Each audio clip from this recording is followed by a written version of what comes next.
এই ছোট্ট ভাই ব্রাদার, কি অবস্থা সবার? আশা করি সবাই ভালো আছো। অঙ্কের ভয় এবার হবে জয়, তাই তো আবারও চলে আসলাম তোমাদের নবম দশম শ্রেণীর আরও একটি অঙ্ক নিয়ে। পৃষ্ঠা নম্বর 54 যদি লক্ষ্য করো তাহলে দেখবা যে অনুশীলনী 3.2 আছে। সো এই অধ্যায়ের 13 পর্যন্ত কিন্তু আমরা আগের ক্লাসে শেষ করে ফেলেছি। আজকে আমরা 14 নম্বর থেকে শুরু করব। ওকে, আর বীজগণিত এমন একটা অধ্যায় যে অধ্যায়ের অঙ্ক কিন্তু সব পরীক্ষাতেই মোটামুটি এসেই থাকে, ঠিক আছে। আর এই ধরনের মান নির্ণয় বা এই ধরনের যে মানগুলো দেওয়া থাকে সেগুলো নির্ণয় কিন্তু থাকেই সৃজনশীলের মধ্যে। সো এই জন্য যদি তোমরা আমার সাথে থাকো বা ক্লাসগুলো করো, আশা করি এর যত তোমাদের প্রশ্ন আছে বা যত কনফিউশন আছে সব কিন্তু দূর হয়ে যাবে।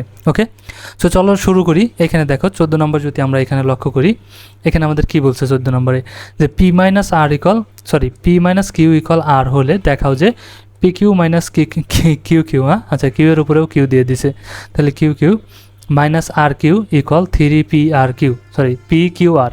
ওকে, এই ধরনের অঙ্ক কিন্তু আমরা সেম ঠিক আগের ক্লাসটাই করেছিলাম, ঠিক আছে, একই ছিল। সো আবার করি আমরা এখানে, চলো সমস্যা নাই। তাহলে দেখো 14 নম্বরটা যদি আমরা এখানে নিই, এখানে আমাদের দেয়া আছে কি দেখো তো, দেওয়া আছে কি দেয়া আছে দেখো তো, পি মাইনাস কিউ ইকল আর দেওয়া আছে, তাই না? সো এইটাকে এখন আমরা কি করতে পারি, বা আমরা উভয় পাশে এটাকে কি করে দেবো, ঘন করে দেবো, ঠিক আছে, অর্থাৎ কিউব দিয়ে দেবো। পি মাইনাস কিউব এর উপর দিয়ে দেবো, ঠিক আছে, মানে এ পাশেও কিউব দিয়ে দিলাম, এ পাশেও ঘন করে দিলাম, ঠিক আছে। উভয় পক্ষকে আমরা এখানে লিখতে পারি যে উভয় পক্ষকে ঘন করে, ঠিক আছে, উভয় পক্ষকে আমরা কী করছি, ঘন করে দিছি। তাহলে এখন এখানে সূত্র পড়ে গেছে এ মাইনাস বি হোল কিউব। এ মাইনাস বি হোল কিউবের সূত্র কিন্তু আমরা আগেও দেখিয়েছিলাম, অর্থাৎ এটার আগের ক্লাসে আমরা যেটা করছিলাম, এখানে এ মাইনাস বি, ওইটা প্লাস ছিল সরি, আর এটা মাইনাসের, A minus B whole cube এর সূত্রটা আমরা কী লিখতে পারি, A cube minus B cube minus 3ab into A minus B. Okay, so এখন বলতে পারো এই সূত্র তো কোথায় পাইছি, এই সূত্র তো পাই নাই। আমি কিন্তু দেখিয়ে দিয়েছিলাম তোমাদেরকে যে এই সূত্রটা কই থেকে আসে। আমরা মূল সূত্র তো জানি, তাই না? মূল সূত্র থেকেই কিন্তু এটা চলে আসে, ঠিক আছে। A cube minus 3a² B minus 3ab plus B square, তাই আসে না? ওইটা থেকে কিন্তু এটা সরাসরি চলে আসে। সো এখন দেখো এখানে যদি আমরা দেখি তাহলে, বা এখন যদি আমরা আচ্ছা, এখন যদি তাহলে আমরা এটা করি, বা সূত্রে ফেলি চলো এটাকে, তাহলে A cube minus B cube minus 3a B, কারণ এটা এ আর এটা বি, ঠিক আছে, ইন্টু এ মাইনাস বি সূত্রে পড়ে গেছে, দিয়ে দিয়েছি। এখন এটা ইকল এটা করব, কি করব দেখো তো, এখানে আমাদের আর আছে না, আর কিউব রেখে দিলাম। ওকে, আচ্ছা, তাহলে এটাকে যদি আমরা এখন, বা এখানে যা আছে আমরা তাই রাখবো। দেখো পি কিউব মাইনাস কিউর উপর কিউব, এই মাইনাস 3p কিউ এপাশে ঠিক রাখলাম। এইটুকের মান যদি আমরা লক্ষ্য করি, এইটুকের মান কিন্তু আমাদের দেয়া আছে কি, এই যে পি মাইনাস কিউ সমান কত দেওয়া আছে, আর দেওয়া আছে, তাহলে এইটুকের মান আমরা কি লিখবো, আর লিখে দেবো সরাসরি। ওকে, ইকুয়াল এই পাশে এখন কি, আর কিউব। এখন আমরা কি করব, বা এইটুকু ঠিকই রাখবো, পি কিউ মাইনাস কিউ এর উপর কিউ, ঠিক আছে। এখন এইটাকে আমরা সমান চিহ্নের ওই পাশে নিয়ে যাব, আর এইটাকে সমান চিহ্নের এই পাশে নিয়ে আসবো। তাহলে একে যদি সমান চিহ্নের ওই পাশে নিয়ে যায়, কী হয়ে যাবে, এই পাশে মাইনাস আছে, ওই পাশে গেলে প্লাস হয়ে যাবে, আর কিউব এই পাশে প্লাস আছে, সমান চিহ্ন এই পাশে আসলে মাইনাস হয়ে যাবে। তাহলে এখন মাইনাস আর কিউব ইকুয়াল, আর এটা মাইনাস ছিল, ও পাশে গেলে প্লাস হয়ে যাবে, প্লাস 3p/q/r, ঠিক আছে। এইটা সমান এইটাই কিন্তু আমাদের প্রমাণ করতে বলছিল। দেখো P Q minus Q minus R equal 3p/q/r, ঠিক আছে, এটাই পেয়ে গেছি, তাই না?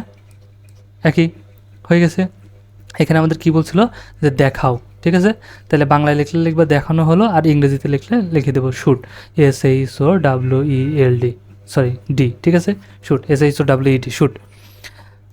শেষ, কত ইজি কিন্তু। এই ধরনের অঙ্ক কিন্তু আমরা আগেও করেছিলাম। এখন দেখো তারপরেরটা যদি আমরা লক্ষ্য করি, 15 নম্বর, এখানে কি বলছে, এখানে আমাদের একটা মান দিয়ে দিয়েছে 2x মাইনাস 2/x ইকুয়াল 3 হলে দেখাও যে 8 × x³ - 1/x³ ইকুয়াল 63। ওকে, অর্থাৎ একটা মান দিয়ে দিছে, দিয়ে আমাদের বাম পক্ষ আর ডান পক্ষ দিয়ে দিছে সমান, সেটা আমাদের দেখাতে বলছে। সেটাও কিন্তু খুব ইজিলি আমরা করে ফেলতে পারি, এ ধরনের অঙ্ক কিন্তু আমরা করে ফেলেছি আগে। ঠিক আছে, তাহলে আমরা এখানে আগে লিখে নিতে পারি যে দেওয়া আছে কি দেওয়া আছে দেখো তো, যেটা দেওয়া আছে 2x - 2y(x = 3), এই জিনিসটা আমরা লিখে নিলাম। তাহলে এখন আমরা লেফট হ্যান্ড সাইড অর্থাৎ বাম পক্ষ নিয়ে ডান পক্ষ প্রমাণ করে দেখাই দেবো। ঠিক আছে, তাহলে লেফট হ্যান্ড সাইডে আমাদের কী আছে দেখো তো, 8 × x³ - 1/x³। ওকে, তার মানে কি এই এক্সের সাথে দুটোই গুণ, সো আমরা সরাসরি গুণ করে দিই। এই এক্স দিয়ে x³ 8 দিয়ে যদি x³ গুণ করি কী হয়ে যাবে 8x³।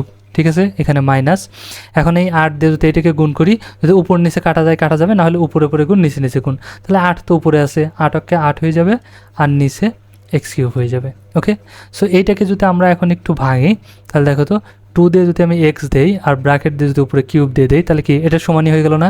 কারণ 2 এর উপর কিউব মানে কি 2 × 2 × 2, 2 × 4, 4 × 8, আবার x এর উপর x³, তার মানে ঠিক আছে। মাইনাস এটাকেও যদি আমরা সেমভাবে ভাঙি, উপরে যদি 2 দেই, নিচে এক্স, ব্র্যাকেট দ্যাটকে যদি কিউব দিয়ে দিই, তার মানে কি হয়ে গেল, এটাই কিন্তু হয়ে গেছে। দেখো 2 এর উপর কিউব আছে মানে 8, আর এক্সের উপরও পড়বে, তাহলে x³, তার মানে ঠিক আছে।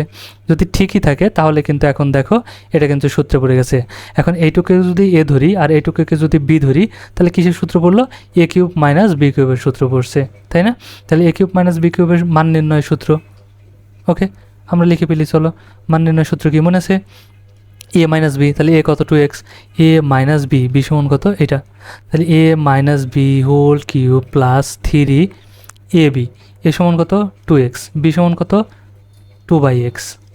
ঠিক আছে, আচ্ছা এটা কিন্তু 2, আচ্ছা 2/x, তাহলে a - b³ + 3ab × a - b, a কত 2x - b কত 2/x, এটা। তাহলে এখন যদি আমরা জাস্ট দেখে মান বসাই তাহলে কিন্তু হয়ে যাবে।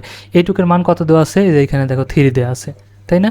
তাহলে এইটুকের ব্র্যাকেটের মধ্যে যে জিনিসটা আছে এটার মান কত 3, কারণ 3 তার উপর আবার 3 আছে, কিউব দিয়ে দিলাম কিউব, এই প্লাস এখানে যদি লক্ষ্য করো এই এক্স কেটে যাবে। ঠিক আছে, তাহলে বাঁচলো কত এখন 3 × 6, আর এই 6 × 2 কত, তাহলে 12, এই দুটো গুণ হয়ে যাবে সব উপরে, 3 × 6, 6 × 2 12, তাহলে এখানে আসবে 12 ইন্টু এইটুকের মান আবার কত 3, তার মানে 3। আচ্ছা, তাহলে এখন যদি আমরা করি 3 এর উপর কিউব মানে কি 3 × 3 × 3, তাহলে 3 × 3 = 9, 3 × 9 = 27। ওকে, এই যোগ, এখন 12 আছে আর এখানে কত আছে 3 আছে, তাহলে 3 × 12 কত হয়ে যাবে 36। ঠিক আছে, 12 × 12, 12 × 2 = 24, 3 × 12 = 36, তাহলে লিখে ফেললাম 36।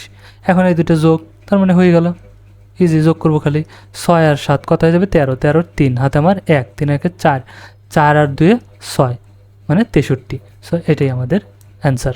ও সরি, এটাই অ্যান্সার না, আমাদের প্রমাণ করতে বলছিল তো এটা, তাই না? আচ্ছা, 63 কিন্তু পেয়ে গেছি, এই দেখো রাইট হ্যান্ড সাইডে কত 63, তাহলে পেয়ে গেছি। তাহলে লিখবো সুতরাং রাইট হ্যান্ড সাইড। ওকে, সুতরাং left hand side = right hand side. এটা আমাদের কি বলছিল, প্রমাণ করতে বলছে না দেখাতে বলছে, দেখাও, তাহলে দেখাতে বলছে, যেহেতু আমরা লেফট হ্যান্ড ইংরেজিতে লিখছি এখানেও শুড লিখে দেবো। ঠিক আছে, SHOWED, শুড, বাংলা লিখবে দেখানো হলো, কোনো সমস্যা নেই। গেল, ইজি না? দেখো কত ইজি কিন্তু। তারপরটা যদি আমরা লক্ষ্য করি 16 নাম্বার, এখানে কি বলছে দেখো, এখানে আমাদের একটা মান দিয়ে দিছে যে a = √6 + √5 হলে a⁶ - 1/a³ এর মান নির্ণয় করো। ওকে, তাহলে আমাদের আগে এর মান দেওয়া আছে, তাহলে এটাকে যেহেতু আছে 1/a এর মানটাও আমাদের বের করে নিতে হবে। ঠিক আছে, এখানে দেখো খেয়াল করো, তাহলে আমরা আগে লিখবো যে দেওয়া আছে, কি দেওয়া আছে, a = দেওয়া আছে √6 + √5, √5। ওকে, সো এটা যদি দেওয়া থাকে তাহলে সুতরাং আমরা 1/a বের করব। ঠিক আছে, তাহলে কি হয়ে যাবে, নিচে যা আছে তাই থাকবে, এ সমান এই নিচে দেব, দেখো 6 + √5, কারণ এর উপরে এ দিছি, কারণ সমীকরণে এক পাশে যা করতে হয় উভয় পাশেও তাই করতে হয়। এই পাশে যেহেতু আমরা এর উপর 1 দিয়েছি, তাহলে এই পাশেও এটার উপরে কী দেবো 1 দিয়ে দেবো, তার মানে ঠিক আছে। আচ্ছা, এখন কি করব, এটার মান বের করার জন্য তাহলে আমরা উভয় পক্ষকে আবার এইটারই নেগেটিভ দিয়ে গুণ করব, অর্থাৎ এখানে প্লাস আছে তার মানে এইটারই মাইনাস দিয়ে গুণ করব। যদি এখানে মাইনাস থাকতো তাহলে প্লাস দিয়ে গুণ করতাম উভয় পক্ষকেই। ঠিক আছে, তাহলে দেখো এই যে 1 × √6 - √5 এখানে নিচে যে এটা ছিল না √6 প্লাস √5, মনে করো এটা তো ছিলই আগে, তাই না? এটা তো ছিল, এটা ছিল, তাহলে এর বিপরীতটা দিয়ে গুণ করবো। বিপরীতটা কী হবে? √6 মাইনাস √5, এটা ঠিক আছে। এটাতে নিচে গুণ করছি, এই জন্য উপরেও গুণ করছি। ওকে, এখানে যদি মাইনাস থাকতো, এখানে যদি মাইনাস দেওয়া থাকতো, তাহলে এখানে প্লাস দিয়ে গুণ করতাম, ঠিক আছে। অর্থাৎ এখানে প্লাস থাকলে পরেরটা মাইনাস নেব, আর এখানে মাইনাস থাকলে পরেরটা প্লাস নেব।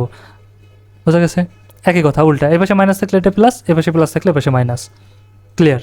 আচ্ছা, এখন যদি আমরা করি অঙ্কটা, তাহলে দেখো উপরে 1 দিয়ে যদি এটাকে গুণ করি তাহলে এটাই হয়ে যাবে √6 মাইনাস √5। আর এইখানে আমাদের নিচে কি হয়ে যাবে, এটাকে যদি এ ধরি আর একে যদি বি ধরি, তাহলে লক্ষ্য করো তো এখানে কী হয়ে গেছে আমাদের এ plus B into A minus B. তাহলে এটা কার সূত্র বলতো? এ স্কোয়ার মাইনাস বি স্কোয়ার। তাহলে কি এ plus B into A minus B. তাহলে সূত্র পড়ে গেছে না? এই নিচেরটা দেওয়া আছে, আমরা এটা লিখবো। তাহলে কি এখন A plus B into A minus B দেওয়া আছে, তাহলে আমরা কী লিখতে পারি? A square minus B square. তাহলে এ স্কোয়ার কত? এ হচ্ছে √6, তাহলে A square minus B square. B square কত? √5। ঠিক আছে, এটাকে আমরা এখন কি করতে পারি? দেখো স্কোয়ার আর রুট কেটে যায়, স্কোয়ার আর রুট কেটে যাবে, তাহলে বাঁচবে কত? উপরে বাঁচবে √6 মাইনাস √5, আর নিচে কত বাঁচবে? 6 মাইনাস 5। রুট কেটে গেছে। তাহলে এখন নিচে 6 থেকে 5 বাদ দিলে কত বাঁচে? 1। আর আমরা জানি ভগ্নাংশের নিচের 1-এর কোনো দাম নাই, এই জন্য নিচের 1 হয় না, নিচে 1 হলে হয় না শুধু, তাহলে পূর্ণ সংখ্যা হয়ে যাবে। তাহলে উপরে কি আছে? উপরেরটা শুধু হবে √6 মাইনাস √5। ওকে, তার মানে 1/a এর মান আমরা কত পেলাম? √6 মাইনাস √5, এই মানটা পেলাম। ঠিক আছে, এইখানে যদি আমরা লক্ষ্য করি, এইখানে আছে মাইনাস, তার মানে এই অঙ্কটা আমাদের মান মাইনাসের আসবে সূত্র। ঠিক আছে, এই জন্য আমরা এখন কি করব? 1 মাইনাস 1/a এর মানটা আমরা বের করে নেব। তাহলে দেখো এখানে a মাইনাস 1/a, ঠিক আছে। তাহলে এ সমান আমরা কত জানি? এর মান দেওয়া আছে যে √6 প্লাস √5, তাহলে আমরা এর মানটা আগে লিখি, √6 প্লাস √5, এখানে মাইনাস আছে, দিলাম মাইনাস। ঠিক আছে, তারপরে 1/a এর মান কত পাইছি? এই যে এইটা, তাহলে এটা লিখবো √6 মাইনাস √5। ওকে, তাহলে এখন এটার মান যদি বের করি, √6 প্লাস √5, এখন এই মাইনাস দিয়ে গুণ হয়ে যাবে, তাহলে মাইনাস এর আগে আছে প্লাস, তাহলে প্লাস মাইনাসে মাইনাস √6, এই মাইনাস মাইনাসে প্লাস √5। ওকে, আর আমরা জানি কি প্লাস মাইনাস কেটে যায় একই হলে, তাহলে √6 প্লাস √6 মাইনাস কেটে গেল। আর এখানে কি রইল আমাদের? √5 আর √5 দুইটা, এখানে একটা এখানে একটা, তার মানে দুইটা √5 আছে, তার মানে 2√5। তাহলে এখানে এ মাইনাস 1/a এর মান কত পেলাম? 2√5। তাহলে এখন আমাদের মান নির্ণয় করতে বলছিল কার? এই যে এইটার। ঠিক আছে, তাহলে এই প্রদত্ত রাশিটা আমরা নিয়ে নিই এখন। চলো দেখো, তাহলে প্রদত্ত রাশি কি আছে আমাদের? a⁻6 মাইনাস 1/a³, এটা আছে। এই a³ এর নিচে আছে, মানে এই a³ এর সাথেও আছে, এই a³ এর সাথেও আছে। ঠিক আছে, সো এটাকে আমরা কি করতে পারি? আলাদা করতে পারি। যেমন a⁻6 এর নিচেও যাবে a³, এখানে মাইনাস আছে, মাইনাস, প্লাস থাকলে প্লাস দিতাম। ওকে, আচ্ছা, তাহলে এখানে উপরে আছে 1, নিচে আছে a³।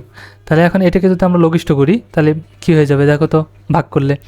ঠিক আছে, অর্থাৎ ভাগ করলে কি হয়? এই যে বিয়োগ হয়ে যায়, পাওয়ার বিয়োগ হয়ে যায়। তাহলে এ বেস ভাগ হয়ে বেস বসে, পাওয়ার তখন বিয়োগ হয়। তাহলে 6 থেকে 3 বার দিলে 3। ঠিক আছে, এই বিয়োগ এই বিয়োগ, এটা ভাগ করা যায় না, তাহলে এটা যা আছে তাই থাকবে। তাহলে কিন্তু আমাদের সূত্রে পড়ে গেছে। এটা এখন a³, এটাকে যদি a ধরি আর এটাকে যদি b ধরি, তাহলে a³ মাইনাস b³ এর সূত্র কিন্তু আমাদের এখানে পড়ে গেছে। ঠিক আছে, এই এর উপর কিউব থাকা যে কথা, একসাথে এই কিউব থাকাও একই কথা। ঠিক আছে, কেন বলো তো? কারণ এই কিউব যদি 1-এর উপর পড়ে, 1 গুণে 1 গুণে 1, তাহলে এককে 1, এককে 1, এককে যতবারই গুণ করি 1 কিন্তু একই থাকবে, তাই না? এই জন্য এই 1টা কিন্তু একই থাকবে। আর এই কিউবটা 3-এর উপর পড়ে এখানে কিউব হয়ে যাবে। ঠিক আছে, তাই আমি ব্র্যাকেট দিয়ে এভাবে উপরে দিলেও পারো, আবার না দিয়ে যদি শুধু এরকম করে দিয়ে রাখো তাহলেও কিন্তু হয়ে যাবে, কোনো সমস্যা নাই। তাহলে আমাদের এখন কি এসে পড়লো? সূত্রে পড়ে গেছে a³ মাইনাস b³। তাহলে মান নির্ণয় সূত্র, a³ মাইনাস b³ এর মান নির্ণয় সূত্র কি আমরা জানি? a মাইনাস b, এটা b whole cube plus 3ab into a minus b। Okay, এখন কি করব? জাস্ট আমরা মান বসাবো। তাহলে a মাইনাস 1/a এর মান আমরা কত পাইছি? এই যে এখানে কিন্তু বের করছি 2√5। তাহলে এটার মান কত? 2√5। আমরা দেবো 2√5, ব্র্যাকেট দের উপর কিউব আছে, দিয়ে দিলাম কিউব, এই প্লাস এই এ কেটে যাবে, উপরে নিচে কেটে যায়, ঠিক আছে। তাহলে এখানে থাকবে 3 ইন্টু এটার মান কত 2√5। আচ্ছা, এখন দেখো তো এটা যদি আমরা লক্ষ্য করি তাহলে এই স্কোয়ারটা এই 2-এর উপরেও পড়বে, এই সরি স্কোয়ার না কিউব, এই কিউবটা 2-এর উপরেও পড়বে, এই কিউবটা এই 5√5-এর উপরেও পড়বে। তাহলে যদি এটাকে আমরা আলাদা করে দিই, 2-এর উপর পড়লে কত হয়ে যাবে 2 গুণ 2 গুণ 2, তাহলে কত হয়ে যাবে 8, 2 দুগুণ 4, 4 দুগুণ 8। আবার এটা এর উপরেও পড়বে, √5-এর উপরেও পড়বে, ঠিক আছে। আচ্ছা, তাহলে এখানে প্লাস, তাহলে এই যে বাইরের এই দুটো গুণ হয়ে যায়, 3 দুগুণে 6√5। এখন কি হবে দেখো তো, এখানে আমাদের কি আছে 8 আছে, রাখলাম ইন্টু, এখন এই √5-এর উপর কিউব আছে মানে √5 আছে কয়টা, √5 আছে 3টা, তাই না। এই জন্য আমরা কী করবো, এখানে ভাঙবো, √5 এখানে দিলাম আমি 2টা, ঠিক আছে, ইন্টু আবার দিয়ে দিলাম √5, তাহলে 3টা হয়ে গেছে। এখানে 3টা ছিল, আমি এখানে নিলাম 2টা আর এখানে একটা, তাহলে 3টা হয়েছে। আচ্ছা, তাহলে এই প্লাস এ পাশে যা আছে তাই রাখবো, ইকুয়াল। তাহলে এখন দেখো তো এই যে স্কোয়ার আর রুট কেটে যায়, তাহলে স্কোয়ার আর রুট কেটে গেল, তাহলে এখানে 5 বাঁচলো, তাহলে এখানে 8 আর এখানে 5 একসাথে গুণ করলে কত হবে, 5 40, আর এই যে √5 এখানে প্লাস 6√5। ওকে, সো এখন এইটাকে যদি আমরা দেখো যোগ করি, এখানে যোগ আছে, যোগ মানে এখানে √5 আছে 40টা, এখানে √5 আছে 6টা, তাহলে 40টা আর 6টা কয়টা হয়ে যাবে 46টা, তাহলে 46√5, এটাই হচ্ছে আমাদের অ্যান্সার। ওকে, আশা করি বুঝতে পারছো, ইজি না। বীজগণিত অঙ্কগুলো কিন্তু একদমই ইজি, ঠিক আছে। তুমি যখন করতে বসবা তুমি নিজেই তখন বুঝতে পারবা। আর অঙ্ক শুধু বীজগণিত না, অঙ্ক জিনিসটাই আসলে মজার জিনিস। তুমি একটু শুরু করো আমার সাথে, দেখো মজাগুলো কিন্তু তুমি বুঝে যাবা। ওকে, সো আজকের ক্লাসটা এখানেই শেষ করছি। আর ভিডিওটা যদি ভালো লাগে অবশ্যই একটা লাইক দিয়ে দিও, আর বন্ধুদের সাথে শেয়ার করতে কিন্তু একদমই ভুলো না। আর হ্যাঁ, কমেন্ট করতে অবশ্যই ভুলো না, কারণ কমেন্ট করে তোমার মতামত জানিয়ে দিও। ওকে, সো ঠিক আছে, দেখা হচ্ছে নেক্সট ক্লাসে। ততক্ষণ সবাই ভালো থাকো, সুস্থ থাকো, আল্লাহ হাফেজ।